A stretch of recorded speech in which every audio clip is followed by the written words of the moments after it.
CEO's paralyzed daughter sat alone at her graduation until a single dad walked over.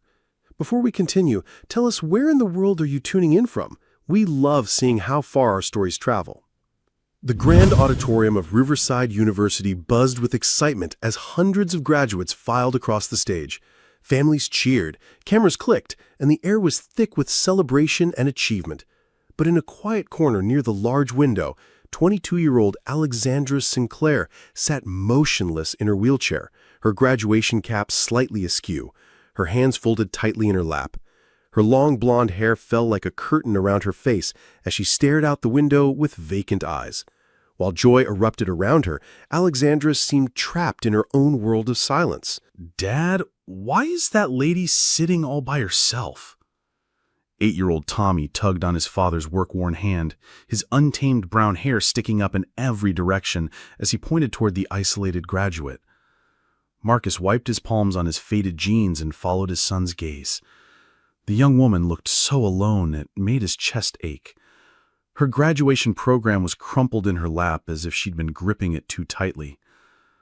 "Maybe her family got lost in the crowd, buddy?" Marcus whispered, though something deep in his gut told him it was more complicated than that. Tommy pulled harder on his father's hand, his 8-year-old heart unable to ignore suffering when he saw it. "Can we go say hi? She looks really sad." Marcus hesitated. They were here to celebrate his friend Roberto's graduation, and he'd learned to be cautious about approaching strangers, but the woman's isolation reminded him of his own lonely moments, the times when he'd wished someone would notice his pain. "Okay, but just to say congratulations. If she wants privacy, we respect that." As they approached, Marcus could see the young woman's name tag, Alexandra Sinclair, summa cum laude, Business Administration.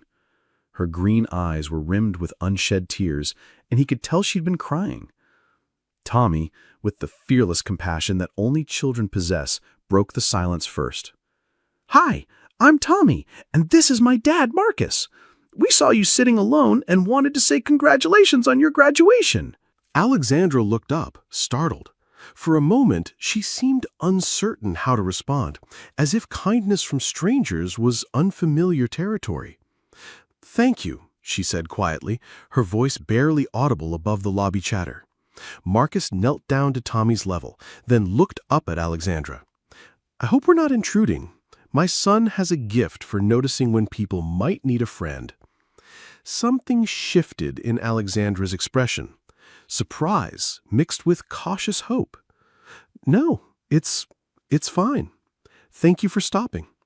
Tommy, oblivious to the emotional undertones, continued chattering with his typical directness. "My dad says graduation is super important. Are you smart? You must be really smart to graduate from this big school." "Tommy," Marcus warned gently, but Alexandra surprised them both by letting out a small laugh, the first hint of warmth they'd seen from her. "I suppose I must be somewhat smart. I just finished my degree while dealing with some challenges." Her hand unconsciously moved to the armrest of her wheelchair. Marcus noticed the slight tremor in her voice and the way she avoided eye contact. There was pain here that ran deeper than what was visible on the surface. "We were here to see my friend Roberto graduate," Marcus offered, trying to keep the conversation light. "My son was more excited than Roberto himself."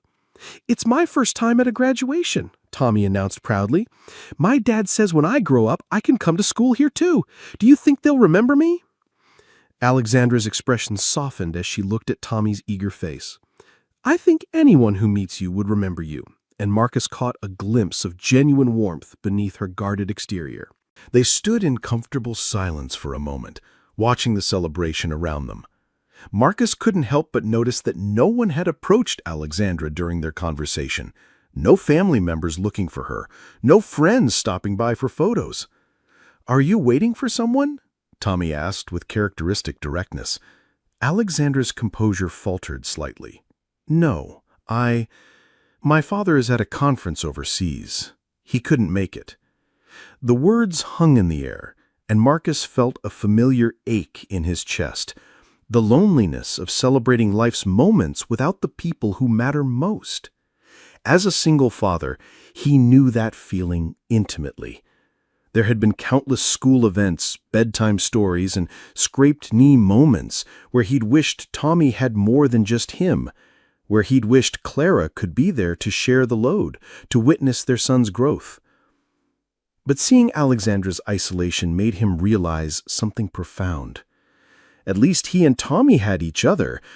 This young woman had achieved something incredible and had absolutely no one to share it with. "Well then," Marcus said, making a decision that surprised even himself, "would you like us to take a photo of you? Every graduate should have a picture to remember this day." Alexandra blinked, clearly taken aback by the offer. "Oh, you don't have to. Dad's really good at taking pictures. He takes lots of me because Mom can't." The innocent statement hung in the air. Tommy had never known his mother. Clara had died from complications during his birth 8 years ago. But the boy spoke of her absence matter-of-factly, without the weight of grief that still pressed on Marcus's chest daily. Marcus saw understanding flicker in Alexandra's eyes. I would actually really like that," she said softly. Marcus pulled out his old smartphone and spent several minutes finding the best angle and lighting.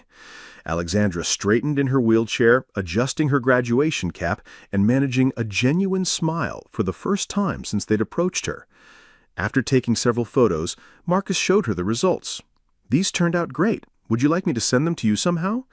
As Alexandra gave him her phone number, Tommy noticed her graduation program with its list of academic achievements. "What's all this writing mean?" he asked, pointing to the honors. "It means she was one of the very best students in her whole school," Marcus explained, reading over the accolades. "Alexandra, this is incredible. Summa cum laude. You should be really proud." For a moment, Alexandra's carefully maintained composure cracked completely. "I am," she whispered, and Marcus could hear years of struggle and determination in those 2 words. Tommy, sensing the emotional moment, did what came naturally to him. He hugged her.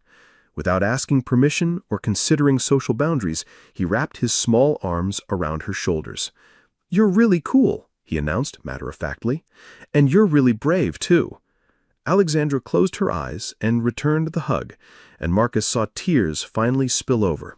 Not tears of sadness this time, but something more complex: gratitude, surprise, and perhaps relief at being truly seen by another person. When Tommy stepped back, Alexandra wiped her eyes and smiled more broadly than she had all day. "Thank you, Tommy. You're pretty cool yourself." As other families began filtering out of the building, Marcus realized they should probably head home. The drive back to their small apartment was long, and Tommy would need dinner soon. But something about leaving Alexandra alone again felt fundamentally wrong. "Listen," he said carefully, "I know we just met, and please don't feel obligated.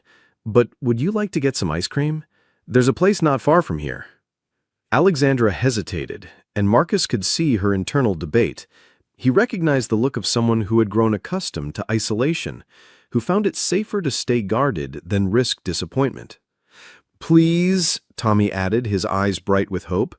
"Dad never gets ice cream because he says it's too expensive, but today's special." Marcus felt his cheeks burn at embarrassment at his son's honesty, but Alexandra's response surprised him. "In that case, I'd love to. And ice cream is my treat. It's the least I can do for the 2 people who made my graduation day memorable."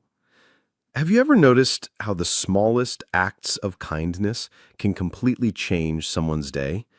Sometimes all it takes is someone willing to see past the surface and recognize the human being underneath. The ice cream shop was a small, family-owned place with mismatched chairs and faded photos on the walls. Alexandra seemed more relaxed, away from the formal university setting, and Marcus found himself genuinely enjoying her company. She was intelligent and thoughtful, with a dry humor that emerged once she felt more comfortable. When Tommy asked her about her favorite color, she gave it serious consideration before answering, "Forest green, because it reminds me that even in the darkest places, life finds a way to grow." "So, "What made you choose business?" Marcus asked, as Tommy focused intently on his chocolate chip cookie dough ice cream. "I want to understand how companies work, how they make decisions, how they treat people. I think there's a lot of room for improvement in how businesses operate, especially when it comes to inclusion and accessibility." He heard the passion in her voice and suspected her academic choice was deeply personal. "That sounds like it could make a real difference in people's lives." "I hope so. I want to believe that people in positions of power can learn to see beyond surface assumptions." She glanced at her wheelchair, then back at Marcus. "There's so much more to any person than what's immediately visible." "Dad always says people are like books," Tommy chimed in, ice cream coating his upper lip. "You can't know what the story is just by looking at the cover." Both adults smiled at the boy's wisdom, and Marcus felt a warmth spreading through his chest that had nothing to do with the sunshine streaming through the shop's windows. As they talked, Marcus began to piece together fragments of Alexandra's story. She mentioned living alone, her father's frequent business trips, the challenges of navigating campus in a wheelchair, but she spoke carefully, revealing just enough to maintain the conversation without exposing too much vulnerability. Marcus found himself sharing more than he usually did with strangers. He told her about his job at the manufacturing plant, Tommy's latest adventures in second grade, the simple rhythms of their life together. "It must be challenging, raising him alone," Alexandra said gently. Marcus was quiet for a moment, stirring his melted vanilla ice cream. "Some days are harder than others," he admitted. "I dropped out of high school when my dad left, had to help support my mom and siblings. Met Tommy's mother at the factory where we both worked. We had all these plans." His voice trailed off, but Alexandra didn't push. She simply waited, giving him space to share what he felt comfortable sharing. "Clara died when Tommy was born, complications during delivery. So it's been just the two of us since day one." "I'm so sorry," Alexandra said, and Marcus could tell she meant it. "The thing is," Marcus continued, looking at Tommy, who was now examining the sprinkles on his ice cream with scientific interest, "I spent so long thinking we were incomplete, like we were missing this essential piece that made other families whole."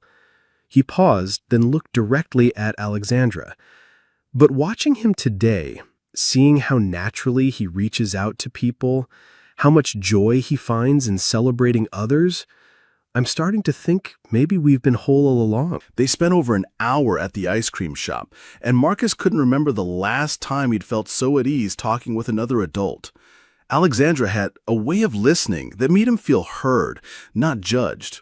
When she laughed at Tommy's stories about his teacher's pet hamster, Marcus noticed how her whole face transformed. The sadness that had surrounded her at the graduation ceremony seemed to lift, replaced by something lighter and more hopeful. As they prepared to leave, Alexandra turned to Marcus with an expression that seemed almost vulnerable. "Thank you," she said, "both of you. I was dreading today, and you turned it into something I'll actually want to remember." "Why were you dreading it?" Tommy asked, his head tilted with curiosity. Alexandra looked at Marcus, who nodded encouragingly. "Sometimes when good things happen, it can feel sad if you don't have family there to share them with," she explained gently. Tommy considered this seriously, his 8-year-old mind processing the complexity of adult emotions. "But we were there. And now we're like family friends, right, Dad?" Marcus felt his throat tighten with emotion. "Right, buddy." Alexandra's eyes filled with tears again, but this time they were definitely tears of joy. "I would really like that," she said softly. As they prepared to part ways, Marcus realized that something fundamental had shifted in his understanding of connection and family. Sometimes the most important relationships in our lives begin with the most unexpected encounters. Over the following weeks, an unlikely friendship began to blossom through text messages and phone calls. Alexandra started sharing photos of her daily life, her apartment near campus, funny things she encountered while job searching, articles about business ethics that sparked her interest. Marcus reciprocated with pictures of Tommy's school projects and stories from the manufacturing plant. Through these conversations, Marcus began to understand the true scope of Alexandra's isolation. Her mother had died shortly after giving birth to her, and her father, Nathan Sinclair, was the CEO of a major consulting firm who traveled constantly for work.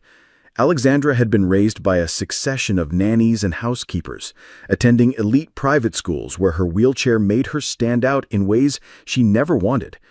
"I became really good at being invisible," she told Marcus during one of their evening phone calls. "It was easier than dealing with the stares and whispered conversations." "What changed?" "The accident," Alexandra said quietly. "Hard to be invisible when you're the girl who crashed into a tree while skiing with her sorority sisters." The accident had happened during her sophomore year of college. What should have been a fun weekend trip had ended with a collision that shattered her spine and changed everything about how she moved through the world. My father flew back from Hong Kong for exactly 36 hours, long enough to make sure I had the best medical care money could buy, and then he was gone again. I think my disability represented a problem he couldn't solve with a business strategy or delegation. Marcus felt anger rise in his chest on her behalf, but he kept his voice gentle. That must have been incredibly lonely. It was, but you know what's strange? In some ways, the accident forced me to become stronger. I couldn't rely on being invisible anymore. I had to learn to advocate for myself, to demand to be seen and heard. Is that why you chose business school? Partly. I wanted to understand how people in power make decisions that affect others. I wanted to be in a position to influence those decisions someday. For her part, Alexandra learned that Marcus had dropped out of high school at 17 when his father abandoned the family, leaving him to help support his mother and younger siblings. He'd met Clara at the factory where they both worked third shift, and they'd fallen in love over shared dreams of something better. We were going to save enough money for me to get my GED, maybe go to trade school. Clara wanted to become a nurse. We had it all planned out. Those dreams had been put on hold when Clara became pregnant, and they'd been shattered entirely when complications during Tommy's birth took her life. "The doctor said there was nothing anyone could have done differently," Marcus explained. "But for the longest time I felt like I'd failed her. Like if I'd been able to provide better health care or if we'd had more money. Marcus, you can't blame yourself for that." "I know that now, mostly, but it's taken 3 years to really believe it." Since Clara's death, Marcus had focused entirely on providing for Tommy and being the kind of present, loving father he'd never had himself. "You're raising an amazing kid," Alexandra told him. "Tommy has this incredible capacity for empathy and joy. That doesn't happen by accident." "I'm trying," Marcus replied. "Some days I feel like I'm failing him, like he deserves more than I can give." "He deserves love and attention, and someone who sees him for who he is," Alexandra said firmly. "From what I can see, he has all of that and more." Their conversations often stretched late into the evening, long after Tommy had gone to bed. They talked about everything: childhood memories, favorite books, fears about the future, dreams they'd given up, and new ones they were beginning to imagine. One evening, about a month after they'd met, Marcus's ancient car finally gave up completely. He called Alexandra, frustrated and worried about how he'd get Tommy to school and himself to work. "I can help you research used cars," Alexandra offered. "I know it's not much, but I can at least help you figure out what's reliable in your price range." She spent hours that night searching online listings, reading reviews, and creating a spreadsheet of options for Marcus to consider. When she sent it to him the next morning, Marcus stared at his phone in amazement. No one had ever put that kind of effort into helping him solve a problem, not since Clara died. "Why did you do all this?" he asked her during their call that evening. "Because you needed help, and I could provide it. Isn't that what friends do?" Marcus felt something shift in his chest, a recognition that he had been carrying his burdens alone for so long that he'd forgotten what it felt like to have someone share the load. When Alexandra struggled with job interviews, where potential employers seemed to focus more on her wheelchair than her qualifications, Marcus became her source of encouragement and perspective. "Tell me again why you want this particular job," he said during one of their conversations after she'd had a particularly discouraging interview. "Because I want to help companies create more inclusive workplace cultures," Alexandra replied, but her voice lacked its usual conviction. "No. Tell me why you really want it. Not the professional answer, the personal one." Alexandra was quiet for a long moment. "Because I want other people like me to walk into offices and not have to prove they belong there. I want kids in wheelchairs to see people like them in positions of leadership. I want to be part of changing how the business world thinks about disability and capability." "There it is," Marcus said softly. "That passion, that vision, that's what they need to see. Not your wheelchair, not your limitations, your fire." "How do you always know exactly what to say?" "Because I see you, Alexandra, the real you, and what I see is someone who's going to change the world, one boardroom at a time." Those conversations sustained Alexandra through weeks of rejections and disappointing interviews. Marcus's belief in her became an anchor when her own confidence wavered.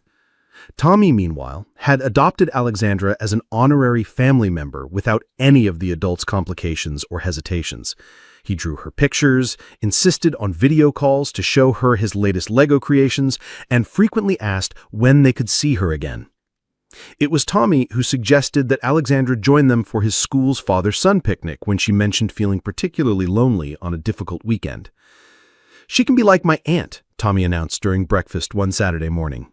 "Dad, you always say families are made of people who love each other, not just people who are related." Marcus felt his heart swell with pride at his son's capacity for inclusion, but he worried about putting Alexandra in an awkward position. "Tommy, that's really sweet, but I'm not sure, actually—" Alexandra interrupted when Marcus called to explain Tommy's invitation. "I would love that, if you're sure it wouldn't be weird for you." "Weird?" Marcus laughed. "Alexandra, you've become one of the most important people in our lives. Of course it wouldn't be weird." The father-son picnic was held at Riverside Park on a perfect Saturday afternoon in late spring. Tommy proudly introduced Alexandra to his classmates and teachers as "my friend Alexandra, who's really smart and graduated from the big school." Marcus watched her light up as she engaged with the other children, answering their curious questions about her wheelchair with patience and humor. "Does it hurt to be in a wheelchair?" one little girl asked with the directness that only children possess. "Sometimes," answered Alexandra honestly. "But you know what? Everyone has things about their body that are challenging sometimes. Some people wear glasses to see better, some people need hearing aids, some people use wheelchairs to get around. We all have different ways of moving through the world." "Can I try sitting in it?" another child asked. "Sure, but only if your parents say it's okay." And soon she had a line of second graders taking turns experiencing the world from her perspective. Marcus felt his chest tighten with emotion as he watched her natural ease with the children. She would make an incredible mother someday. He thought, then caught himself wondering where that thought had come from. It was during a quiet moment, as they sat on a blanket watching Tommy play with the other kids, that Marcus realized how profoundly his perspective on life had shifted since meeting Alexandra. "You know," he said carefully, "I've spent the last 3 years thinking that Tommy and I were incomplete, like we were missing a piece that made other families whole." Alexandra turned to look at him, her green eyes attentive and warm in the afternoon sunlight. But watching him today, seeing how happy and confident he is, how naturally he includes others, I think maybe we've been whole all along. Maybe we just needed to find the right people to share our wholeness with. Alexandra's eyes filled with tears, and she reached over to take his hand.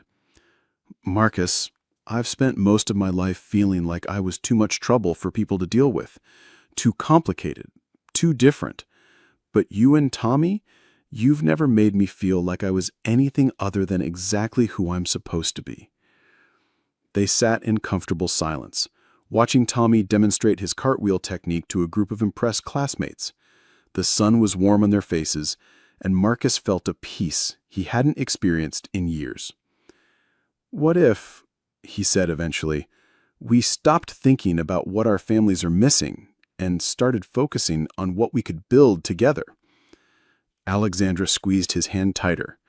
"I'd like that more than you know." As the afternoon wound down and they packed up their picnic supplies, Marcus realized that somewhere between that first graduation day and now, his feelings for Alexandra had evolved far beyond friendship. He was falling in love with her strength, her intelligence, her capacity for kindness, her way of seeing the world. But more than that, he was falling in love with the family they were becoming together, the way Tommy lit up around her, the way she brought out the best in both of them. But loving someone and being able to build a life with them were two different things, and Marcus knew their different backgrounds presented real challenges. Do you believe that love can grow between two people who seem to come from completely different worlds? Sometimes the heart doesn't care about logic or social expectations, it just knows what feels right. 6 months after their first meeting, Marcus got the call that would change everything. He was at work when his phone buzzed with Alexandra's number. She rarely called during the day, respecting his work schedule, so he knew it must be important. "Marcus, I got it," she said, her voice bubbling with excitement. "The job I've been hoping for. They offered it to me." "Alexandra, that's incredible. Tell me everything." She explained that a major consulting firm had been impressed by her innovative thesis on inclusive business practices. They wanted her to head up a new diversity and accessibility initiative, exactly the kind of work she'd been dreaming of doing. "It's everything I've been working toward," she said. "The salary is more than I ever imagined, and I'd have a real budget to implement change. I could actually make a difference." "I'm so proud of you," Marcus said, and he meant it completely. "You've worked so hard for this." There was a pause on the line, and Marcus sensed there was more to the story. "There's just one thing," Alexandra said, and he could hear the nervousness creeping into her voice. "The position is based in Colorado. I'd have to relocate." Marcus felt his heart sink, but he forced enthusiasm into his voice. His own feelings couldn't matter when Alexander had achieved something this significant. That's a great opportunity. You have to take it." "Do I?" Alexander asked quietly. "Marcus, these past months with you and Tommy, it's been the happiest I've ever been. I don't know if any job is worth giving that up." Marcus set down the tool he'd been holding and found a quiet corner where they could talk privately. "Alexandra, you can't turn down your dream job for us. You've worked too hard. What if it's not my dream job anymore? What if my dreams have changed?" The question hung between them, loaded with everything they'd been feeling but hadn't said out loud.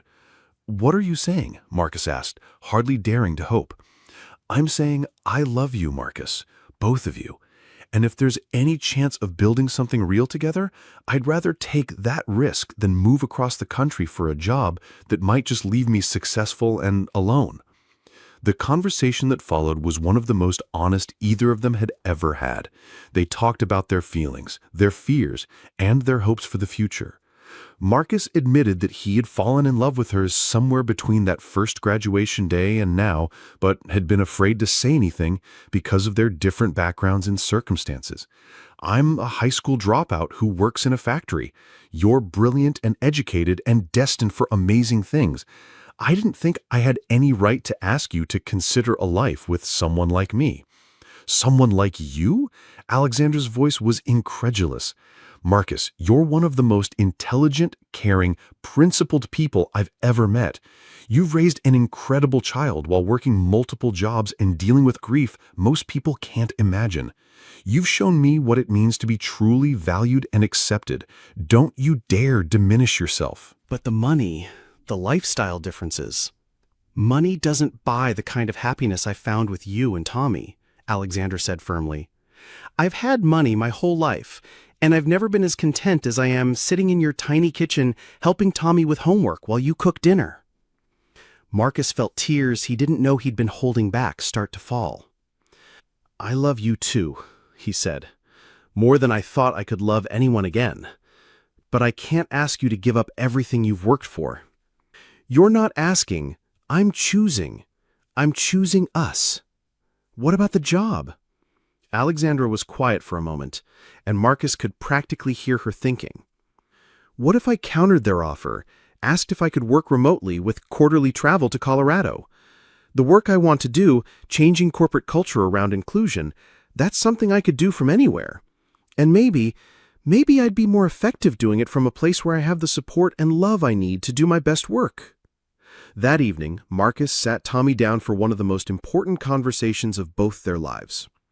Buddy, you know how Alexandra has become really special to us? Tommy nodded enthusiastically. She's like family. Well, she is family, in all the ways that matter. And I need to tell you something important. I love Alexandra, not just as a friend, but the way I loved Mommy.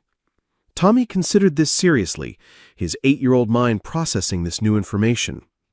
Does that mean she might come live with us? Asked Marcus. Would you like that? Are you kidding? That would be the best thing ever. She could help me with my homework and teach me about business, and we could all watch movies together. Tommy paused, then added more thoughtfully, Do you think Mommy would be okay with it? Marcus felt his throat tighten with emotion. Even 3 years later, Tommy's intuitive understanding of complex emotions amazed him. I think Mommy would want us to be happy, Marcus said carefully. And I think she'd love Alexandra for making us smile so much. Then yes, Tommy declared with the decisive authority that only children possess. Let's be a family with Alexandra. 2 weeks later, Alexandra negotiated a remote work arrangement with a consulting firm, with the agreement to spend 1 week per month in Colorado and attend quarterly meetings in person. It wasn't exactly what the company had originally envisioned, but her ideas were innovative enough that they were willing to be flexible. More importantly, it allowed her to build the life she actually wanted, one filled with love and daily connection, and the simple joy of being part of a family that saw her completely and valued her exactly as she was. 1 year later, Marcus stood in the same university auditorium where they'd first met, but this time he was wearing a cap and gown. With Alexandra's encouragement and financial support, he'd enrolled in night classes to complete his GED and then began working toward an associate's degree in manufacturing technology. It hadn't been easy. Balancing work, school, and family time required careful coordination and lots of late-night studying. But Alexandra had been there every step of the way, helping him navigate unfamiliar academic processes and celebrating every small victory. Tommy had become his most enthusiastic cheerleader, proudly telling anyone who would listen that his dad was going to college like Alexandra did. Now, as Marcus's name was called, Tommy jumped up from his seat in the front row and cheered just as loudly as he had for Roberto years earlier. "That's my dad!" he shouted, causing the families around them to smile at his enthusiasm. Alexandra, sitting beside Tommy, wiped away tears of pride and joy. In her lap was the engagement ring Marcus had given her just 2 weeks earlier, a simple band that had belonged to his grandmother, offered with a proposal that was everything she had never known she wanted. "I don't have much to offer you in terms of material things, but I can promise you a life filled with love and laughter and daily adventures with the most amazing kid in the world. Will you marry us?" Her yes had been immediate and tearful and complete. After the ceremony, as they posed for photos as a family, Marcus reflected on the incredible chain of events that had brought them to this moment. A simple act of kindness on a graduation day had blossomed into something none of them could have imagined. Alexandra had found the family acceptance she'd always craved, Tommy had gained a mother figure who celebrated his curiosity and kindness, and Marcus had discovered that love could grow in the most unexpected places. "Dad," said Tommy as they walked back to their car, the reliable used sedan Alexandra had helped them choose, "remember when you said education was important?" "I remember, buddy." "Well, I think kindness is important too, because if we hadn't been kind to Alexandra that day, we wouldn't be a family now." Alexandra reached over and ruffled Tommy's hair, then took Marcus's hand. "Sometimes," she said, "the most important lessons can't be learned in classrooms." As they drove home together, to the house they now shared, filled with Tommy's art projects and Alexandra's business books and Marcus's technical manuals, Marcus marveled at how profoundly their lives had changed. What had started as a single father trying to give his son a broader view of the world had become a love story that none of them saw coming. They had all been searching for something without knowing what it was, and they'd found it in each other.